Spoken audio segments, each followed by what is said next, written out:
a week of absolute disgrace and shame in the nation's capital as Donald Trump honored and embraced his business partner, the homicidal crown prince of Saudi Arabia, Mohammed bin Salman. And we have seen, even in this degraded administration, a week of absolute moral and ethical collapse when an American reporter posed the question about what would be done with respect to the vicious assassination of Jamal Khashoggi. Donald Trump reprimanded her for her insubordination as if she were a member of the U.S. Armed Forces, and then proceeded to say, as Mrs. Khashoggi said, that her late husband was controversial. There were people who didn't like him. And then with respect to the assassination, he said shamefully and scandalously, things happen. Things happen. Let that sink in for a second. Everyone knows the truth. Following up on Mrs. Khashoggi's point, it can't be said enough. Jamal Khashoggi was an American journalist, and he wrote for the Washington Post. He was a critic of the brutal human rights violations and repression taking place in Saudi Arabia. And when he was traveling in Istanbul, Turkey, he was abducted by 17 members of Mohammed bin Salman's security team. He was strangled, and then he was drawn and quartered, dismembered, assassinated by Saudi Arabia. And this is what our president describes in the compressed formulation of things happen. And that pretty much captures his attitude towards the whole thing. In fact, earlier he had said to a traveling member of his administration who was on his way to Saudi Arabia that he should remind Mohammed bin Salman that we saved his posterior, although that wasn't the word used by our profane and vulgar president. So understand what's going on here. Saudi Arabia was the very first place where Donald Trump traveled during his first term in office. It was the first, I believe, or perhaps second place he traveled in his second term in office. His family is deeply ensconced as a business partner with Mohammed bin Salman. And you remember Mohammed bin Salman's sovereign fund board recommended against going into business with Jared Kushner, the presidential son-in-law, because he had no experience and wasn't qualified. They unanimously recommended against it. They were overruled by Mohammed bin Salman after the first term, precisely because he knew that Donald Trump had saved his posterior when it came to the assassination of Mr. Khashoggi. And Jared Kushner waltzed off with more than $2 billion in money from the royal family, plundered from the people of Saudi Arabia. We need to just remember this, that Saudi Arabia is an authoritarian tyranny.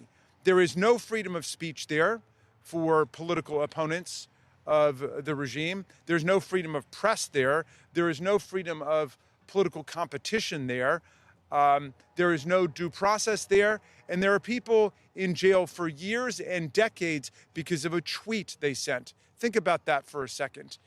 They sent a tweet that offended the royal crown prince, and they have been taken away from their families and thrown into prison in Saudi Arabia for decades. And let's just say that Mohammed bin Salman is having a lot more effect on our government and our society than our government and society are having on him.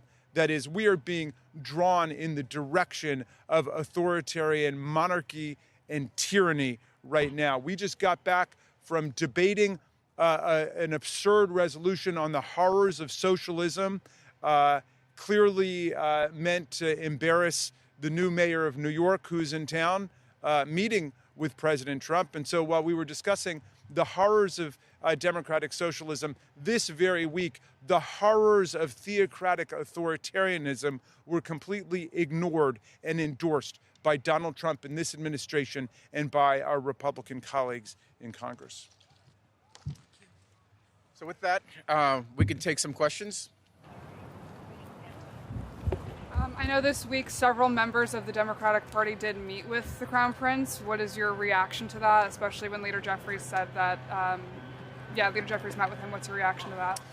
Well, look, I think that we as the preeminent power on the planet, as a leader really up till recent times of the democratic free world, we have to deal with nations, sometimes unsavory nations. We may take meetings with the leader of North Korea and China and Russia and Saudi Arabia for that matter. But that doesn't mean we don't recognize them for who they are, that we whitewash their record, that we try to wipe away history, and in this case, a brutal murder, which is what the president did. And that's what really spurred me to action. As I said, there were two calls that were particularly concerning to me during my time at the White House: the Ukraine call and this call. And I think, given what we've seen in the ensuing years and the president's own comments and the Woodward book, where he said that he saved MBS's ass, and how much profit he and his family have received from Saudi Arabia, I think releasing the call and the truly brutal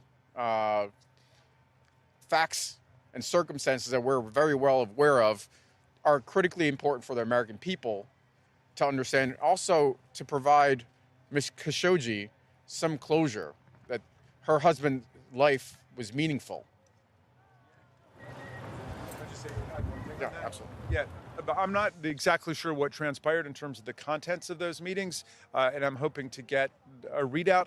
I certainly hope that any colleagues who met with the Royal Crown Prince or anybody else in his staff used the opportunity to press the case of hundreds of political and religious prisoners rotting in Saudi jails right now. So what's the process for releasing the transcript? I mean, can the Congress do anything in that regard? And I also have an unrelated question. Since, given your background, what do you make of the peace deal proposal or peace plan? Yeah, so to your first question, look, obviously Congress can act. We would need bipartisan support, and I would, right now, unfortunately, my Republican colleagues are lacking in a trait, bravery. But, the president can also release a transcript on his own. And we saw that with the Ukraine call. The president decided to release a transcript, and he felt like he had nothing to hide. And he said he was doing it in the name of transparency. Obviously, there were different thoughts. The president was ultimately impeached for that. But if the president has nothing to hide in this call that I'm referring to, he can release that as well.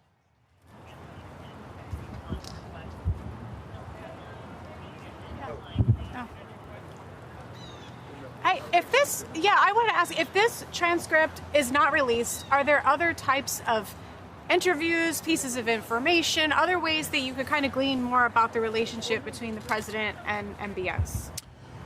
Well, I mean, the short answer is yes. And you could look at the other public information that the president has put out there. This comment that he made in the Woodward book, that he saved MBS's ass.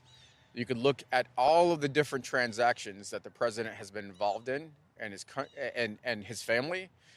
But you could also, I think you would need to go back to an earlier point, and the conversation might be that point, where you can see where there was an offer of something, and then in exchange, the president got something in return. And so I think you could look at the entire course of conduct, and frankly, in my opinion, that call was shocking. And I'm sorry, to your second question about the peace deal in Ukraine, to me, this looks like terms that were dictated from Vladimir Putin to Donald Trump. to direct the capitulation of the Ukrainians, and it's shameful and unacceptable. Is this laying the groundwork for a potential future impeachment effort or investigation if the Democrats were to take control of the House?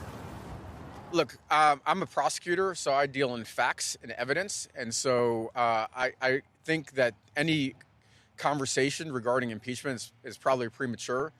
But there are serious concerns about the president's conduct, everything from his threats against Democratic lawmakers yesterday to a whole series of conduct, including conduct from a call during his first term. And so I think it's premature to talk about any formal procedures, but there are plenty of questions that need to be answered.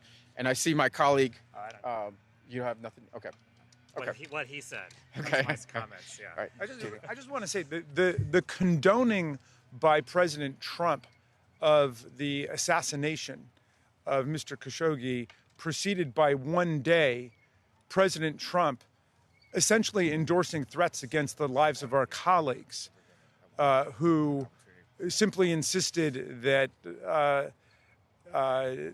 disobedience of unlawful orders is required for people in the military or by anybody in the government. So we cannot allow a situation to develop where the President of the United States is condoning and signaling the acceptability of assassination of foreign leaders or leaders in America. I know you can't say exactly what is on the call due to classification, but can you be at least general about why the call was concerning to you? Just give us anything more specific than just saying that it's shocking.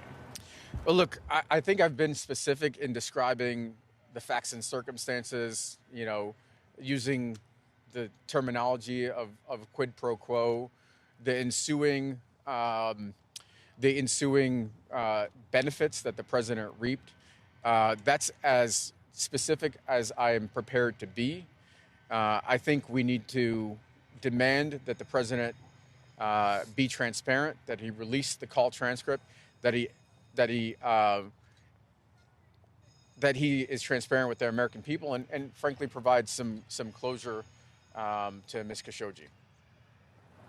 So I think we'll wrap it there, and I just want to say thank you again for being out here, for being brave, and for continue to fight for your husband. Thank you. I really appreciate it. Thank you. Thank you, Mrs. Khashoggi. Thank you so much for your bravery. It's really good to see you. Anything?